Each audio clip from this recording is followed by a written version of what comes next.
Oh, howdy all, grab yourself a drink. It is time for some Path of Exile discussion. Today, I wanted to discuss a number of ideas that I've got in mind for the 3.25 Settlers reboot event. This is going to be builds, but it's also going to be some of the context around why those builds are chosen, because I think this event is going to be vastly different to the base Path of Exile game. Let's talk a little bit about that difference, and also one of the key assumptions that I've made. This key assumption is based upon the fact that there is nothing in the patch notes saying that certain mods were removed from the Lantern. Now, in the past, when there's been a league mechanic that hasn't gone core, but it's had something in it that's been considered potentially particularly broken if it went into the core game in the future, sometimes grinding games have made changes to it anyway. And here I'm particularly thinking about the interaction of recombinators in conjunction with mirrored items. When recombinators were not made core at the end of Sentinel League, grinding games still nerfed them anyway. The key thing is that this was mentioned explicitly in a patch note, and that hasn't been the case for the Divine Orb mods we'll get to in a second. So, way back in patch 2.6, there was a league called Legacy League. You don't need to know everything about it, but all you need to know is that there was a thing called a Tempest League Stone in it. If you had a Tempest League Stone slotted in to your league slot on that character, then any zone that you went into would have a particular new mechanic in it, one of the Tempests. And the thing that mattered with these Tempests was that one of them was extremely desirable at the time. And that was the Corrupting Tempest. It's still available in the game, just with completely different mechanics now. The reason I mention this is that the Corrupting Tempest was extremely lucrative back in Legacy League. And if you encountered one in a particular map, let's say that you went into a shore map, and in the shore map there was a Corrupting Tempest with your Tempest League Stone, then for the rest of that hour, anyone else on the game server that went into a shore map would get exactly the same setup. So essentially, this was the same sort of mechanic that we've got in this event. And in fact, I thought more of Tempest League, of Legacy League, and in particular some of the Mayhem events. They were more what I thought of this event when I read the details of it than I did about the Necropolis League itself. Anyways, the key thing that this got me thinking was that one of these mods is completely broken, and I'm just going to come out here with a prediction. This prediction might be wrong, but I'm currently expecting that there will be much lower player numbers, of course, in the reboot event than there was in the real Settlers League. But even considering that, I think more monster drop Divine Orbs will exist in this league than existed in the Settlers League. The reason that I say that is because of how exploitable it is to have the Divine Orb Necropolis mods coming up, and for you to know they're there before you commit Scarabs to your map. In Necropolis, there was a very rare Lantern modifier. Monsters have X% chance to drop a Divine Orb. You almost never saw it, and when you did see it, it was ridiculous. Now, this didn't apply to every monster in the map. It applied to one category of monsters. For instance, you might have a map that's got Katabasis Heralds, Necromancers, and Skeletons. You would only be able to apply it to one. It might default to the Katabasis Heralds, and then you'd be able to change it to one of the other packs. So let's say you then changed it over to the Skeletons. Then those Skeletons would have this Divine Orb on them. Now, this almost never came up. It was probably a little bit rarer than 1 in 1,000 maps. But when it did show up, it was absolutely and utterly ridiculous. The reason, though, that I think this is likely to have a huge impact on this league is there's actually a lot of different maps. There's 100 regular maps, there's 5 tier 17 maps, there's 4 Shaper Guardian maps. So that's 109 maps that are going to rotate across the 24 hours that make up one day. Each of them is going to have 24 different setups, so that's 2,616 chances for this very rare Divine Orb mod to drop. Now, there is also another Divine Orb Lantern mod you can get that's a bit weaker, that changes certain types of gear into Divine Orbs. That's worse than this one, but it's still very lucrative when it comes up. Now, when this hits, and I'm not saying if it hits in the entire league, I'm saying when it hits, it's probably going to hit a couple of times every day. Info is likely to get shared about this in multiple places. It'll be shared in global chats, it'll be shared in streams, it'll be shared on various Path of Exile related discords and the like. The thing to know here is that there will be truthful reports, Divine Orbs in cells. There will be erroneous reports. Someone says Divine Orb in cells, what they meant to say is Divine Orb in dungeon, but they make a typo in their mind and they get cells and dungeon confused. And then there will be outright troll reports where someone says, hey, there's Divine Orbs in Sanctuary map, but Sanctuary has nothing of the sort. This was exactly what happened during the Tempest League Stones in Legacy League, and also during Tempest League and Warbands League, and a couple of other times that there have been these sorts of hourly cycle events, particularly the Mayhem Leagues. They've been the ones that have been more recent. Even if you're not online the first time that this happens, it's just going to totally shake up the league economy when it happens. And people should have this in their mind. The Divine Orbs are going to rain for some people. You might not be online the first time it happens, but it's not going to be like that short period at the start of 3.25 when there's a particular combination of design mistakes that meant that in the Burial Chambers map, you could force the only divination card that could drop to be Brother's Gift, and you could also cause divination cards to drop deterministically.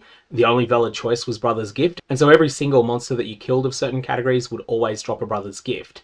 Now that was so over the top, so extreme, that Grinding Gear Games basically decided after the fact that it was an exploit, banned the people that were involved in it, rolled back the currency and the like. The thing is though that when that happened, there was a very short-term massive shake-up of the value of Divine Orbs in the Trade League economy, and I think we're going to see exactly the same thing, except this time it's not going to be an exploit and it's not going to be something time limited. I think what Grinding Gear Games is doing here is limit testing Path of Exile 1's economy.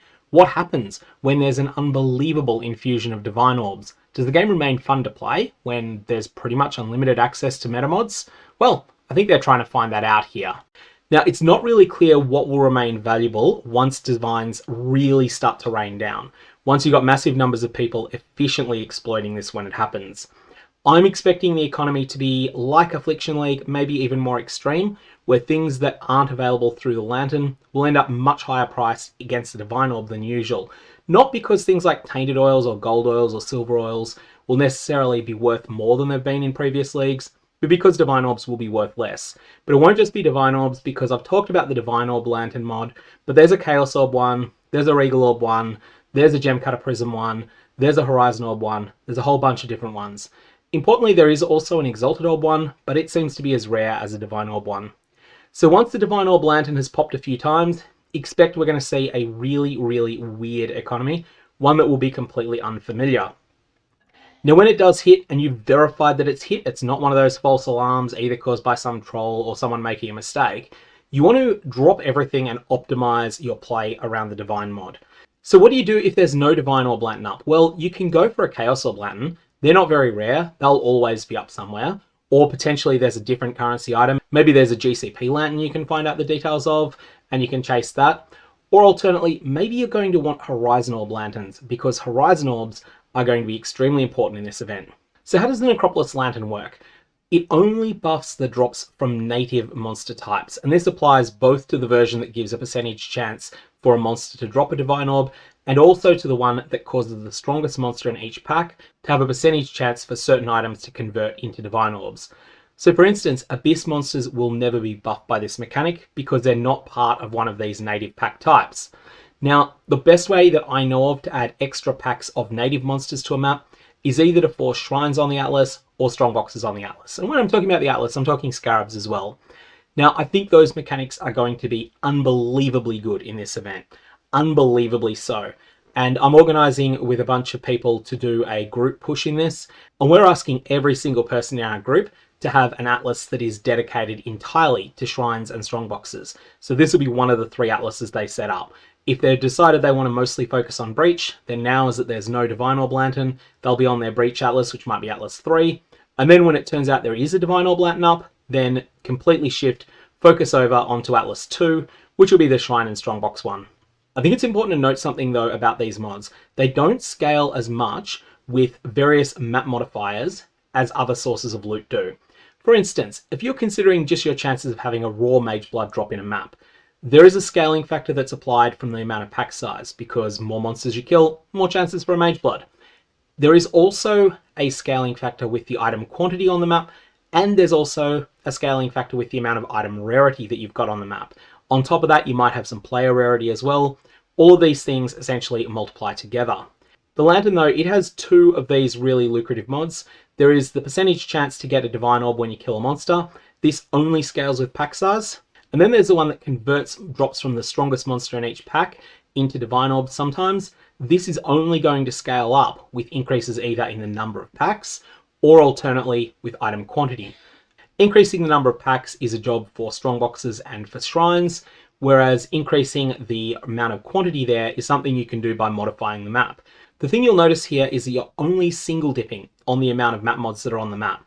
So going from 0 to 1 to 2 to 3 to 4 to 5 to 6 to 7 to 8 map mods, obviously 7's impossible, but just imagine that you could make all of those steps. It's going to be constant steps up in the amount of Divine Orbs that you get. This is very different to your chances of getting a Mageblood, which goes up as a cubic, or your chances of getting a Divine Orb just as a normal monster drop, which goes up quadratically, it double dips.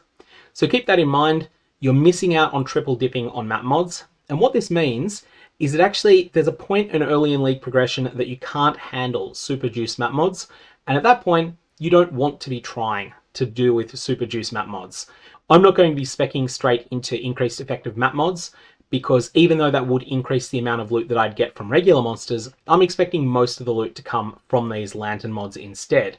While your character's still weak, focus on the basics, which is doing more maps per hour, killing more packs of monsters, and if that means you're doing transmuted maps instead, or alked maps instead of alked and Varled, whatever the case, that's something you want to keep in mind. Now, all of this gets complicated a lot by the need to own the maps in question. So if it turns out that Palace gets a Divine Orb Lantern mod, then everyone's going to be trying to buy Palace maps at that point. You want to either own a stockpile of Palace maps, or you just want to own enough Horizon Orbs and also know which tier of map it is that you need to Horizon to get Palace map. I think from recollection it's tier 14, but I'm not sure about that. And I'll put a link in the description of this video below to Grinding Gear Games' loot filter information from before 3.25 came out. That might seem like a random page, but the reason it's there is that that will be a link that lists all of the map's default tiers, and you can have a look at that and say, oh, okay, it's tier 4 for cells. All right, I'm just going to start horizoning all my other tier 4 maps. Now that actually makes the 8 mod map Scarab have a bit less synergy with the league mechanic than it might seem. That Scarab's still good, it's still definitely got its uses, it's still going to be one of the best of the Scarabs of its rarity tier, but it's not quite as explosive as my initial brainstorming had me thinking before I factored in that there's no double dipping on pack size and quantity. You're only going to get one or the other of them. Either the packs get larger and you get more chances from killing more monsters, or the strongest monster in the pack drops more loot, but the pack size increase doesn't help there. Only single dipping there. So let's talk very quickly about the most important criteria for build selection for this event, and I think it's the need for speed. You want to be able to be fast, you want to be able to destroy many packs across the entire screen very quickly. You also want to be able to do this on a wide variety of tilesets, which is something that can be a little bit tricky at times. It means, for instance, if you're going with a Deadeye Ascendancy, you probably want to take the chain nodes, because that will help you on indoor maps that you might otherwise not do on a Deadeye. Now, I think bow builds will be absolutely excellent in this event. They're really fast, and it's just okay to go splat, especially once you get yourself a Cast on Death portal setup. Then at that point, if you do end up going splat, it's a nuisance, but it's only a 20 or 30 second loss. It's not some catastrophe. Many of you have probably seen this video that I put out at the start of this league. This is one that was talking about Atlas and build setups that go well together. And it's something that I'll put a link to down in the description of this video and also up on screen in the last 20 seconds of this vid. But I do think a lot of you have probably seen it because it's the most successful video that I've put out in the last year. Anyways, it's something that goes through combinations of atlases and builds that I thought of for the start of 3.25. But of course, not every single suggestion here is going to work all that well in the context of this particular event. So 5 builds that I want to particularly call out as good options for this. Elemental Hit of the Spectrum on a Deadeye. This is really, really good for being able to clear maps really fast and really well. The other thing of note is that you don't have to start Elemental Hit of the Spectrum, obviously being a transfigured gem. You can start with either Lightning Arrow or Ice Shot, whichever you prefer. Lightning Arrow is the stronger of the two, but it's not like there's a huge gulf between them. I would suggest, though, the Deadeye is probably the best ascendancy for that. You can also make it work on the Warden. You can make it work on the Trickster. There's a bunch of other things you can do there, but Elemental Hit of the Spectrum is a good skill with a lot of screen clear. When that Divine Orb Lantern comes up, what you want to do is then go and blitz easy rolled maps. You want to blitz them with your Strongboxes or with your Shrines so that you're getting lots of extra new packs onto each map, and you just want to kill as many monsters as you can to spin the wheel as often as you can on that ridiculous Divine Orb mod. Next option I want to mention is Righteous Fire Chieftain, which is really about Hinekora explosions and igniting with them.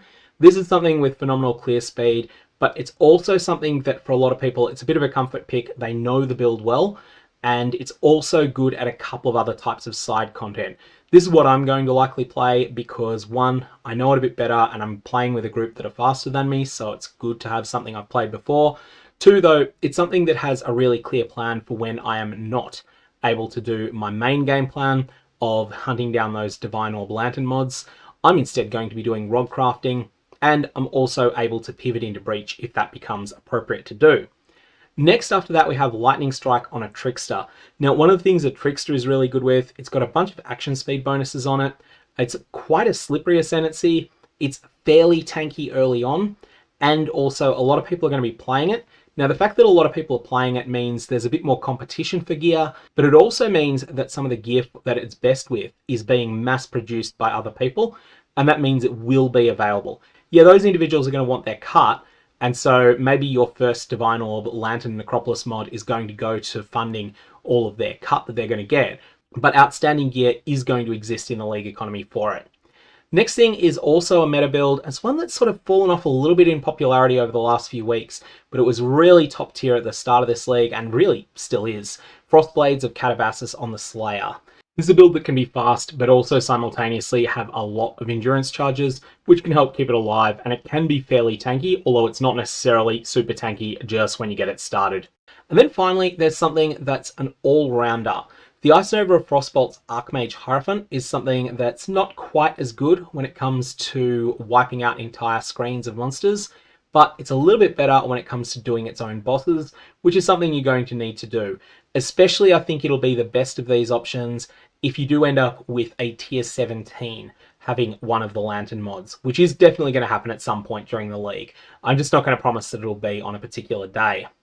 The other option that you've got, though, is simply to ignore the clear speed meta, focus on being extremely good at something like bossing, and then let all of the other cashed up players come to you. Maybe you clear their Maven for them for a Voidstone, and instead of the normal, here's 40C, there might be the standard Trade League fee for that. Maybe they end up paying you 2 Divines, because in this league, Divine Orbs are so common that that ends up being a fair trade. We'll have to see exactly how that works out. One thing I want to urge you to do, though, don't count on getting power runes. I think power runes are going to be extremely hard to source in this event. People know how good they are early on, and they know how good a bunch of the different power rune crafts are. Demand for them early is going to be extreme, and Merrick tier crafters are going to be fighting over them. I feel in a way that power runes are going to be this league's equivalent of a +1 maximum power charges synthesized ring or a +1 frenzy charge synthesized ring. One of those super sought after bases that everyone wants, and ultimately that only the very richest players can afford, especially early on. I wouldn't be surprised to see the biggest cost in crafting some of the earlier merit tier items in this league being the power runes that go into them. So yeah, if you're playing a build that would benefit a lot from one of these power rune crafts, I would suggest that you have a budget alternative in mind.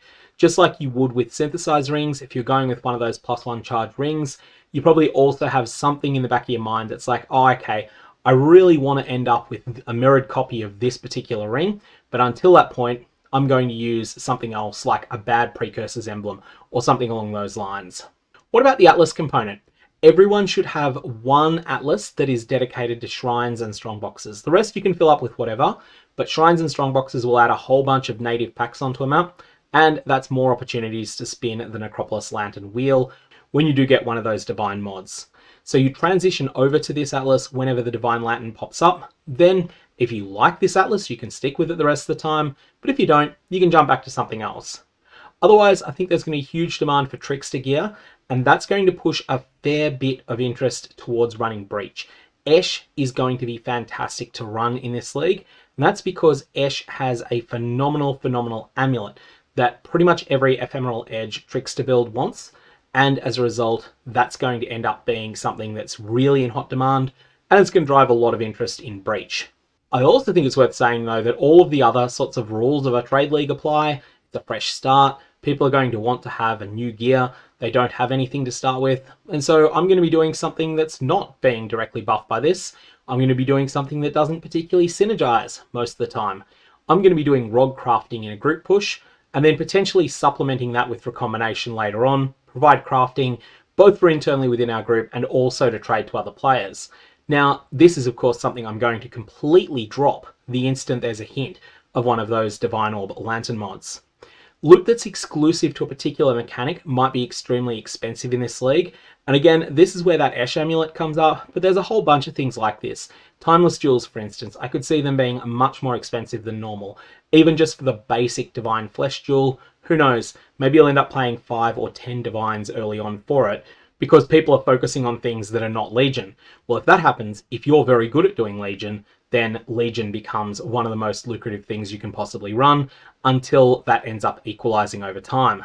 One final thought you may want to consider is just whether a build is particularly fun or not, and whether you've got future chances to play it. Some of the builds that are really good at the moment, I think, are probably going to end up getting nerfed in various ways next league. I don't think Ephemeral Edge Trickster builds are going to be as good in 3.26 as they were in 3.25. I don't think that Molten Striker the Zenith builds are going to be as good next league as they are now, and so on and so forth.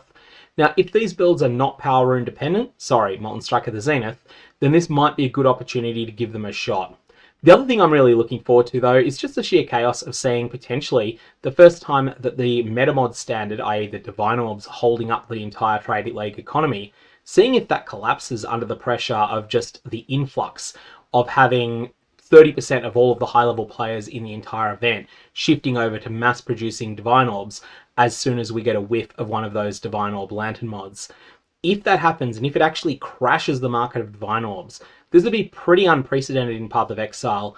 Maybe the closest thing to it will be in the dying days of Sentinel League, looking at Standard League, and what happened there when Groningen Games announced in the live stream announcement for Lake of Calandra, they were going to be swapping the Metamod standard from Exalted Orbs, mostly with the odd other thing, into being purely Divine Orbs. This was done at the end of 3.18, dying days of that league, and it caused absolute pandemonium in the Trade League economy of Standard. The thing is that Standard's just not that big a beast, and this might end up having more active players than Standard League does, at least for the time that it goes. I'm really looking forward to see exactly what happens in an environment where everything is up in the air and new. It's probably going to be chaos, it's probably going to be quite imbalanced, but it could be really funny just to see what happens with a bit of a limit test on currency in the game. Anyways, that's all I got for the moment. May Divine Orbs have interesting results, and may the Lantern provide you with interesting mods.